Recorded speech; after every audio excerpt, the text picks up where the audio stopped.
नमस्कार। शिक्षक सेवा आयोगद्वारा प्रावि, निमावि र मावि तीनै तहका लागि लिइने सामान्य परीक्षा प्रथम पत्रमा एकाइ 3 सिकाइ र प्रभाव पार्ने तत्त्वहरूबाट विगतमा सोधिएका र अबका परीक्षाहरूमा सोधिन सक्ने अति सम्भावित 100 प्रश्नोत्तर श्रृङ्खला लिएर आज फेरि तपाईँहरूमाझ उपस्थित भइसकेका छौँ। यो भिडियो विशेष गरी शिक्षक सेवा आयोग तयारी गर्ने साथीहरूका लागि एकदमै महत्त्वपूर्ण हुनेछ। त्यसैले यदि तपाईँ हामीसँग जोडिन चाहनुहुन्छ भने हाम्रो च्यानललाई सब्स्क्राइब गर्न नबिर्सिनुहोला। यदि भिडियो मनपर्छ भने भिडियोमा लाइक गर्न र साथीहरूसँग सेयर गर्न पनि नबिर्सिनुहोला। अब भने आजको विषयवस्तुतर्फ प्रवेश गर्छौँ। प्रश्न नम्बर 1। मादल बजाउन सिपालु कुनै व्यक्तिलाई ढोलक बजाउन बाधा वा अप्ठ्यारो महसुस हुन्छ भने यो सिकाइको कुन अवस्था हो? उत्तर: सिकाइको नकारात्मक स्थानान्तरण। प्रश्न नम्बर 2। सिकाइमा शिक्षकको मुस्कुराहट र हेराइ कुन प्रकारको पुनर्बल हो? उत्तर: सकारात्मक अशाब्दिक पुनर्बल। प्रश्न नम्बर 3। तपाईँले घोडालाई पानी भएको ठाउँसम्म लैजान सक्नुहुन्छ, तर उसलाई पानी पिलाउन सक्नुहुन्न। यो भनाइ सिकाइको कुन पक्षसँग मिल्छ? उत्तर: सिक्नका लागि अभिरुचि। प्रश्न नम्बर 4। सिकाइ भनेको अनुभव एवं तालिमको माध्यमबाट आउने व्यवहारको परिमार्जन हो। यो भनाइ कसको हो? उत्तर: गेटे। प्रश्न नम्बर 5। सिकाइ के हो? उत्तर: सिकाइ अनुभव र अभ्यासको सङ्गठन हो। प्रश्न नम्बर 6। प्रतिक्रियाको सम्भावना अथवा प्रतिक्रियाको दर बढाउने उत्तेजनालाई के भनिन्छ? उत्तर: पुनर्बल। प्रश्न नम्बर 7। कुनै किसिमबाट सिकेको सिकाइले लामो समयसम्म स्मृतिमा बलियो छाप पार्न सक्दछ भने त्यो कुन प्रकारको सिकाइ हो अथवा कस्तो प्रकारको सिकाइ हो? उत्तर: प्रयोगात्मक तरिकाले सिकेको सिकाइ। प्रश्न नम्बर 8। स्किनरको वर्गीकरण अनुसार प्रत्येक 5 मिनेटमा सबलीकरण प्रदान गर्नु कुन सबलीकरण हो? उत्तर: आनुपातिक सबलीकरण। प्रश्न नम्बर 9। टाइपशाला सिकेर कम्प्युटर सिक्दा सजिलो हुनु सिकाइको कुन स्थानान्तरण हो? उत्तर: सिकाइको सकारात्मक स्थानान्तरण हो। प्रश्न नम्बर 10। साइकल चलाउन सिकेकालाई रिक्सा चलाउन गाह्रो हुनु सिकाइको कुन स्थानान्तरण हो? उत्तर: सिकाइको नकारात्मक स्थानान्तरण। प्रश्न नम्बर 11। घोडा चढ्न सिकेको व्यक्तिलाई कार चलाउन सिक्दा कुनै असर नपर्नु सिकाइको कुन स्थानान्तरण हो? उत्तर: शून्य स्थानान्तरण। प्रश्न नम्बर 12। पहिले सिकेको ज्ञान सिपले नयाँ ज्ञान सिप सिक्ने स्थितिमा प्रभाव पार्छ भने त्यसलाई के भनिन्छ? उत्तर: सिकाइको स्थानान्तरण। प्रश्न नम्बर 13। नयाँ ज्ञान र नयाँ प्रक्रियाहरू प्राप्त गर्ने प्रक्रिया नै सिकाइ हो। यो भनाइ कसको हो? उत्तर: वुडवर्थ। प्रश्न नम्बर 14। तलका मध्ये कुन आर्जित उत्प्रेरणा हो अथवा आर्जित प्रेरणा हो? क. रुचि, ख. उत्सुकता, ग. सुख र आनन्द, घ. भोक र तिर्खा। यसको सही उत्तर हो क. रुचि। प्रश्न नम्बर 15। तलका मध्ये कुन कुन चाहिँ सही जोडा हुन् भनेर दिएको छ। यसको सही उत्तर हो आत्मसम्मान, प्रशंसा, आत्मप्रकटीकरण अथवा आत्मप्रकटीकरण, पहिचान। प्रश्न नम्बर 16। रुचि र उपलब्धि कस्ता उत्प्रेरणा हुन्? उत्तर: आर्जित उत्प्रेरणा। प्रश्न नम्बर 17। कक्षा कोठामा प्रभावकारी रूपमा प्रयोग हुने आधारमा सिकाएका तत्त्वहरूको उपयोग अथवा उपयुक्त क्रम कुन हो? उत्तर: उत्प्रेरणा, अभ्यास, पुनर्बल। प्रश्न नम्बर 18। सिप सिकाइको उपयुक्त क्रम कुन हो? उत्तर: पहिचान, स्थापना, स्वायत्तता। प्रश्न नम्बर 19। शाब्दिक सिकाइका लागि मापनको विधि अनुसार विषयगत र वस्तुगत परीक्षण बीच गरिने तुलना कुन हो? उत्तर: विषयगत पुनरुत्पादन, वस्तुगत पहिचान। प्रश्न नम्बर 20। मापन विधिको कुन चाहिँ क्रम निबन्धात्मक प्रश्नको जटिल विधिलाई उपयुक्त हुन्छ? उत्तर: पहिचान, पुनरुत्पादन, पुनर्निर्माण र पूर्वानुमान। प्रश्न नम्बर 21। प्रेरणा, तत्परता र क्षमता बीचको सही सम्बन्ध कुन हो? उत्तर: motivation equal to ability multiply willingness. प्रश्न नम्बर 22 उत्प्रेरणाको एक्स र वाई सिद्धान्तको प्रतिपादक को हुन्? उत्तर हर्जबर्ग। प्रश्न नम्बर 23 अब्राहम मास्लोको आवश्यकताको सिद्धान्त अनुसार आवश्यकतालाई कति श्रृङ्खलामा विभाजन गरिएको छ? उत्तर 5। प्रश्न नम्बर 24 भिक्टर ब्रुमको अपेक्षा सम्बन्धी सिद्धान्तमा उत्प्रेरणा सम्बन्धी सूत्र कुन हो? उत्तर motivation equal to expectancy multiply valence multiply instrumentality. प्रश्न नम्बर 25 उत्प्रेरणाको चक्रको सही क्रम कुन हो? उत्तर असन्तुष्ट चाहना, आवश्यकता, तनाव, कार्य, सन्तुष्टि, तनावमा कमी, नयाँ असन्तुष्टिको आवश्यकता। प्रश्न नम्बर 26 प्रत्येक विषयको अध्ययन गर्न बालबालिकाहरूलाई साधारण योग्यता जनरल एबिलिटी जी र विशिष्ट योग्यता स्पेसल एबिलिटी एस को आवश्यकता पर्ने कुरा कुन सिद्धान्तले प्रतिबिम्बित गर्दछ? उत्तर सामान्य एवं विशिष्ट अंशको सिद्धान्त। प्रश्न नम्बर 27 कुनै व्यक्तिलाई काम गर्नका लागि अन्तर्हृदयबाट मनमा जोस बढाइदिने काम गर्ने इच्छा जगाउने प्रक्रियालाई के भनिन्छ? उत्तर प्रेरणा। प्रश्न नम्बर 28 सामाजिक प्रेरणा, सहायक प्रेरणा र मनोवैज्ञानिक प्रेरणा कुन प्रेरणाका उदाहरणहरू हुन्? उत्तर आर्जित प्रेरणा एक्वायर्ड मोटिभेसन। प्रश्न नम्बर 29 हर्जबर्गको दुई तत्त्वको सिद्धान्त टु फ्याक्टर थियोरी कुन कुन कुराहरू पर्दछन्? उत्तर हाइजिन तत्त्व र उत्प्रेरणात्मक तत्त्व। प्रश्न नम्बर 30 प्राणीले देखाएका ठिक व्यवहारहरू जतिसुकै भए तापनि निश्चित समय पुगेपछि मात्र पुनर्बल दिने प्रक्रियालाई के भनिन्छ? उत्तर निश्चित अवधि पुनर्बल तालिका। प्रश्न नम्बर 31 तोकिएको निश्चित प्रतिक्रिया पश्चात पुनर्बल दिने प्रक्रियालाई कुन पुनर्बल तालिका भनिन्छ? उत्तर निश्चित अनुपात पुनर्बल तालिका। प्रश्न नम्बर 32 पहिलो पुनर्बल कतिवटा प्रतिक्रिया देखाएपछि दिइन्छ त्यही अनुपातमा नभएर आवश्यकता अनुसार क्रम वा बढी प्रक्रिया अथवा प्रतिक्रिया वा कार्य गरे बापत पुनर्बल दिने प्रक्रियालाई कुन प्रकारको पुनर्बल भनिन्छ? उत्तर चलयुक्त अनुपात पुनर्बल तालिका। प्रश्न नम्बर 33 सिकाइको स्थानान्तरण सम्बन्धी सङ्काय सिद्धान्तलाई अर्को कुन नामले चिनिन्छ? उत्तर मानसिक अनुशासनको सिद्धान्त। प्रश्न नम्बर 34 क्याट्सलाई क्याट्स र ऱ्याट्सलाई ऱ्याट्स भनेर बहुवचन बनाउनेलाई बोइजलाई बोइज बहुवचन बनाउनु स्थानान्तरणको कुन सिद्धान्तसँग सम्बन्धित छ?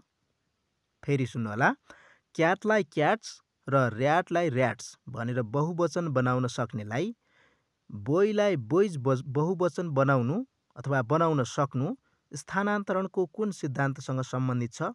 उत्तर सामान्यीकरणको सिद्धान्त। प्रश्न नम्बर 35 तलका मध्ये सिकाइको उदाहरण कुन हो? क चरा उड्नु, ख माछा पौडिनु, ग पूजा गर्नु, घ चट्याङ पर्दा झस्कनु। यसको सही उत्तर हो ग पूजा गर्नु। प्रश्न नम्बर 36 मानसिक अनुशासनको सिद्धान्तलाई अर्को कुन नामले चिनिन्छ? उत्तर फ्याकल्टी सिद्धान्त। प्रश्न नम्बर 37 मानव मस्तिष्कलाई बलियो बनाउने र कार्यक्षेत्रमा लगाउने कुन सिद्धान्तको मुख्य आशय हो? उत्तर दिमागी अनुशासनको सिद्धान्त। प्रश्न नम्बर 38 गणितमा राम्रो क्षमता भएको विद्यार्थीलाई जीवविज्ञानभन्दा भौतिक विज्ञान पढ्न सजिलो हुनु कुन सिद्धान्तको उदाहरण हो? उत्तर साझा र विशिष्ट तत्त्वको सिद्धान्त।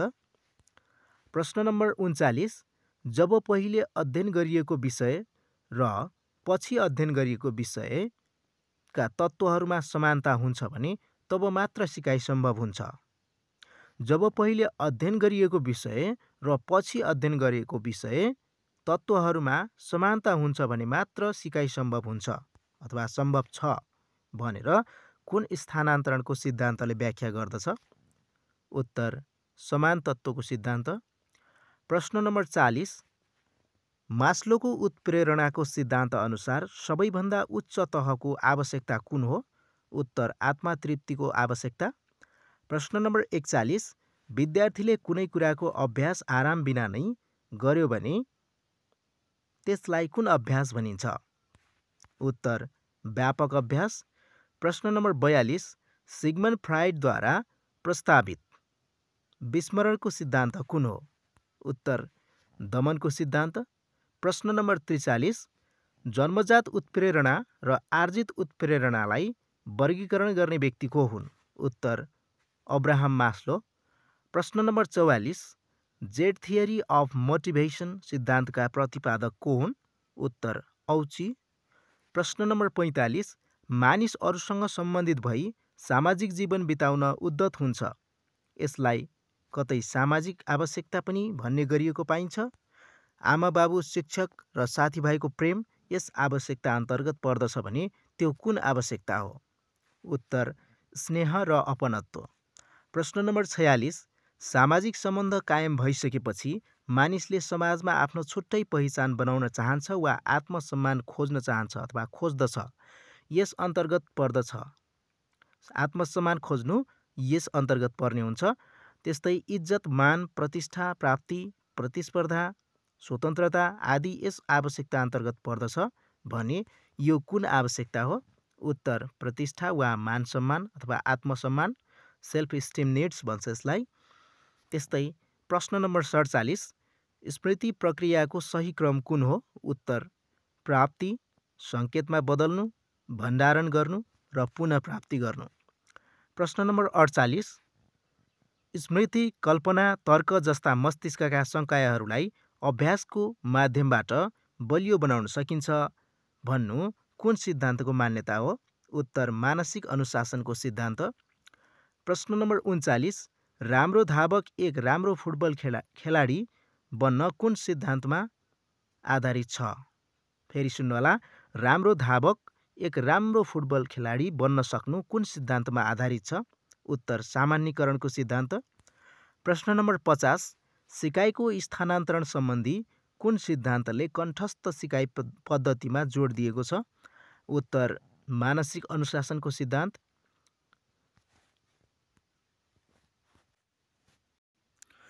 प्रश्न 51, मास्लोको उत्प्रेरणाको सिद्धान्त अनुसार मानिसका आवश्यकताको स्वरूप कस्तो हुन्छ? उत्तर मानिसका आवश्यकता श्रृङ्खलाबद्ध रूपमा बढ्दै जान्छ। प्रश्न नम्बर 52, प्रतिक्रियाको कुन पक्ष पुनर्बल र अभ्यासद्वारा प्रभावित हुन्छ? उत्तर पुनर्बल, दर, अभ्यास, परिणाम। प्रश्न नम्बर 53, भोक, निद्रा, आराम, यौन कुन प्रकारका उत्प्रेरणा हुन्? उत्तर आन्तरिक प्रेरणा अथवा जन्मजात प्रेरणा। प्रश्न नम्बर 54, सम्मान, पुरस्कार, इज्जत, प्रतिष्ठा कुन प्रकारका प्रेरणा हुन्? उत्तर बाह्य प्रेरणा। प्रश्न नम्बर 55, व्यक्तिगत इच्छा, आकाङ्क्षा, जीवनको लक्ष्य, सामाजिक आर्थिक उन्नति, पद, सुरक्षा आदि कुन प्रकारका प्रेरणा हुन्? उत्तर आर्जित उत्प्रेरणा अथवा आर्जित प्रेरणा। प्रश्न नम्बर 56, उत्प्रेरणाका सिद्धान्तहरूको सन्दर्भमा ERG सिद्धान्तमा आधारित ERGको पूरा रूप के हो? उत्तर एक्जिस्टेन्स, रिलेटेडनेस एन्ड ग्रोथ। प्रश्न नम्बर 57, सिकाइका विशेषताहरू के हुन्? उत्तर सिकाइ आर्जित प्रक्रिया हो, जीवन पर्यन्त प्रक्रिया हो, सर्वव्यापी प्रक्रिया हो, निरन्तर प्रक्रिया हो, सक्रिय प्रक्रिया हो, उद्देश्य पूर्ण हुन्छ यो, सिकाइ परिपक्वताद्वारा प्रभावित हुन्छ, नयाँ ज्ञान प्रवृत्ति तथा सिप आर्जनमा सहयोगी हुन्छ। प्रश्न नम्बर 58, आदत, ज्ञान र प्रवृत्ति आर्जन गर्नु नै सिकाइ हो, यो भनाइ कसको हो? उत्तर क्रो एन्ड क्रो। प्रश्न नम्बर 59, सिकाइ त्यो प्रक्रिया हो जसबाट एउटा क्रियाकलाप सिर्जना हुन्छ अथवा सामनायुक्त परिस्थितिमा पुगी परिवर्तन हुन्छ, यो भनाइ कसको हो? उत्तर हिलगार्ड। प्रश्न नम्बर 60, अब्राहम मास्लोका अनुसार उत्प्रेरणा कति प्रकारका हुन्छन्? उत्तर जन्मजात उत्प्रेरणा र आर्जित उत्प्रेरणा। प्रश्न नम्बर 61, भोक, निद्रा, आराम, तिर्खा क्रोध, मलमूत्र त्याग गर्नु, त्यस्तै यौन आदि कुन प्रकारका उत्प्रेरणा हुन्? उत्तर जन्मजात उत्प्रेरणा। प्रश्न नम्बर 62, आकाङ्क्षा, जीवनको लक्ष्य, नशा सेवनको आदत, मनोप्रवृत्तिहरू, सुरक्षा, पद, मान्यता, उपलब्धि आदि कुन प्रकारका उत्प्रेरणा अथवा प्रेरणाहरू हुन्? उत्तर आर्जित उत्प्रेरणा। प्रश्न नम्बर 63, अब्राहम मास्लोका अनुसार उत्प्रेरणा जगाउने आवश्यकताका तह कतिवटा रहेका छन्? उत्तर 5 वटा। ती हुन् शारीरिक आवश्यकता, सुरक्षा सम्बन्धी आवश्यकता, स्नेह र अपनत्व, प्रतिष्ठा र आत्मसम्मान, र अन्तिममा आत्मपृथकीकरण वा आत्मा प्रकटीकरण। प्रश्न नम्बर 64, प्रतिक्रियाको दर बढाउन सहयोग गर्ने तत्त्व वा प्रक्रियालाई के भनिन्छ? उत्तर पुनर्बल। प्रश्न number 65, good, very good, excellent, outstanding जस्ता शब्दहरूको प्रयोग गर्नुलाई कस्तो पुनर्बल भनिन्छ? उत्तर सकारात्मक मौखिक पुनर्बल। प्रश्न नम्बर 66, रिसाउनु, अनुहार बिगार्नु कस्तो प्रकारको पुनर्बल हो? उत्तर नकारात्मक अमौखिक पुनर्बल। प्रश्न नम्बर 67, मनोवैज्ञानिक स्किनरका अनुसार तोकिएको निश्चित प्रतिक्रियापछि पुनर्बल दिनुलाई कस्तो प्रकारको पुनर्बल भनिन्छ? उत्तर निश्चित अनुपात पुनर्बल तालिका। प्रश्न नम्बर 68, तोकिएको निश्चित प्रतिक्रियापछि नभई आवश्यकता अनुसार पुनर्बल दिइन्छ भने त्यसलाई कस्तो प्रकारको पुनर्बल भनिन्छ? उत्तर अनिश्चित वा विविध अनुपात पुनर्बल तालिका। प्रश्न नम्बर 69, बालकलाई राम्रो काम गरे बापत प्रत्येक महिनाको 30 गते अर्थात् निश्चित समयपछि सही प्रतिक्रिया बापत दिने पुनर्बललाई के भनिन्छ? उत्तर निश्चित अन्तराल पुनर्बल तालिका। प्रश्न नम्बर 70, बालकलाई राम्रो काम गरे बापत प्रत्येक हप्ताको शुक्रबार दिइने पुनर्बलको समयलाई परिवर्तन गरी कहिले आइतबार, कहिले मङ्गलबार दिइने पुनर्बल कुन पुनर्बल हो? उत्तर अनिश्चित वा विविध अन्तराल पुनर्बल तालिका। प्रश्न नम्बर 71, सिकाइमा पुनर्बलको प्रयोग किन गरिन्छ? उत्तर व्यवहारको निर्माण, व्यक्तिगत विभिन्नता पहिल्याउनु, योजनाबद्ध शिक्षणमा सहयोग गर्नु, व्यवहारमा सुदृढता ल्याउनु, पृष्ठपोषणमा सहयोग गर्नु, धारणा विकास गर्नमा सहयोग गर्नु। यी कार्यका लागि सिकाइमा पुनर्बलको प्रयोग गरिन्छ। प्रश्न नम्बर 72, कुनै विषय वा पाठलाई सम्झिनु, याद गर्नु, पुनः प्रयोग गर्न सक्नु के हो? उत्तर स्मृति। प्रश्न नम्बर 73, वुडवर्थका अनुसार स्मृतिका 4 तत्त्वहरू के हुन्? उत्तर स्थापना, सिकाइ अथवा लर्निङ 1। त्यस्तै 2 नम्बरमा धारणा अथवा रिटेन्सन, त्यस्तै 3 नम्बरमा पुनस्मरण, प्रत्याह्वान अथवा रिकल, त्यस्तै 4 नम्बरमा पहिचान, मान्यता दिनु अथवा रिकग्निसन।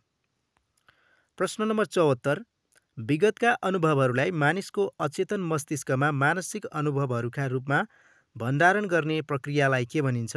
उत्तर धारणा अथवा धारण, रिटेन्सन। प्रश्न नम्बर 75, विभिन्न विचारहरूको सहचर्यका आधारमा विगतका अनुभवहरूलाई पुनः मस्तिष्कमा ल्याउनुलाई के भनिन्छ? उत्तर प्रत्याह्वान अथवा रिकल।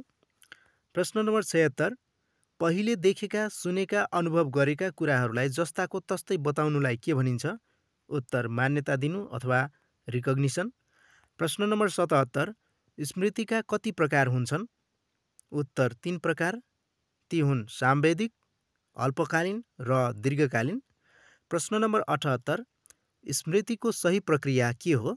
उत्तर प्राप्ति, सङ्केतमा बदल्नु, भण्डारण गर्नु र पुनः प्राप्त गर्नु।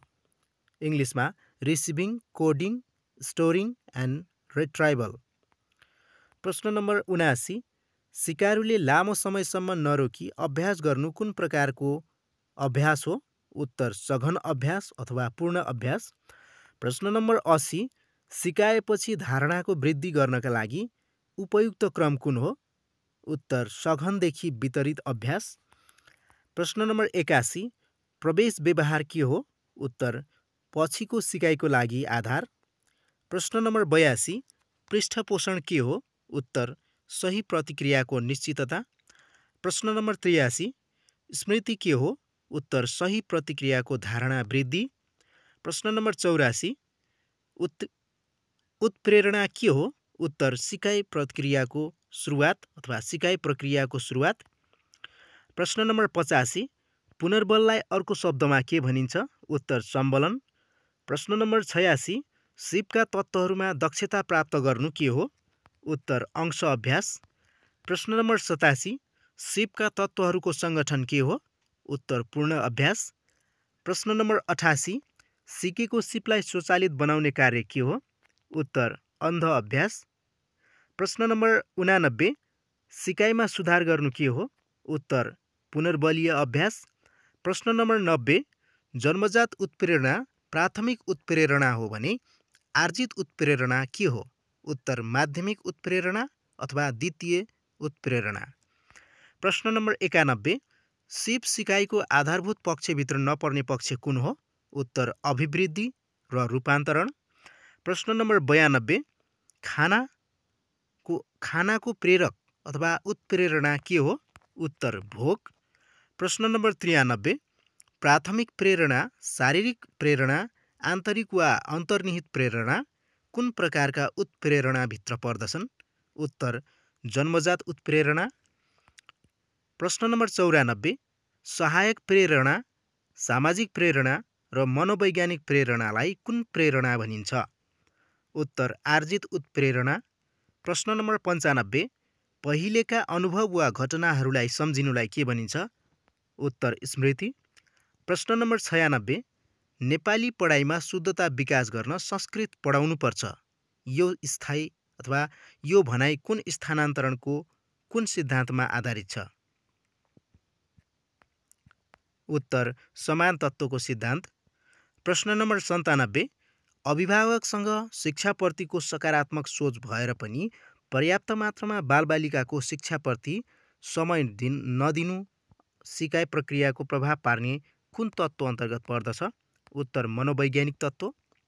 प्रश्न नम्बर 98 सिकाइ प्रक्रियाको चरणको सही क्रम कुन हो? उत्तर लक्ष्य उत्प्रेरणा तयारी सिकाइ र सामान्यीकरण। प्रश्न नम्बर 79 कुनै बालकले काग देख्ने बित्तिकै चरा भन्नु के हो? उत्तर सामान्यीकरण। प्रश्न नम्बर 100 आँखा झिम्क्याउनु सिकाइको कुन अपवाद हो? उत्तर सहज क्रिया। तपाईलाई हाम्रो भिडियो कस्तो लाग्यो? जस्तो लाग्यो त्यस्तै प्रतिक्रिया कमेन्ट मार्फत दिन सक्नुहुनेछ। तपाईँ कहाँबाट हाम्रो भिडियो हेर्दै हुनुहुन्छ त्यो पनि कमेन्ट बक्समा लेख्नुहोला र भिडियो मन परेमा लाइक गर्न र साथीहरूसँग सेयर गर्न पनि नबिर्सिनुहोला। यदि तपाईँ हामीसँग जोडिन चाहनुहुन्छ पहिलोचोटि हाम्रो यो भिडियो हेर्दै हुनुहुन्छ भने हाम्रो च्यानललाई सब्स्क्राइब गर्न पनि नबिर्सिनुहोला ताकि हामीले अपलोड गर्ने प्रत्येक नयाँ भिडियोको नोटिफिकेसन यहाँहरूलाई सबैभन्दा पहिले प्राप्त हुनेछ। यति भन्दै आजका लागि बिदा हुन चाहन्छौँ। हवस् त नमस्ते।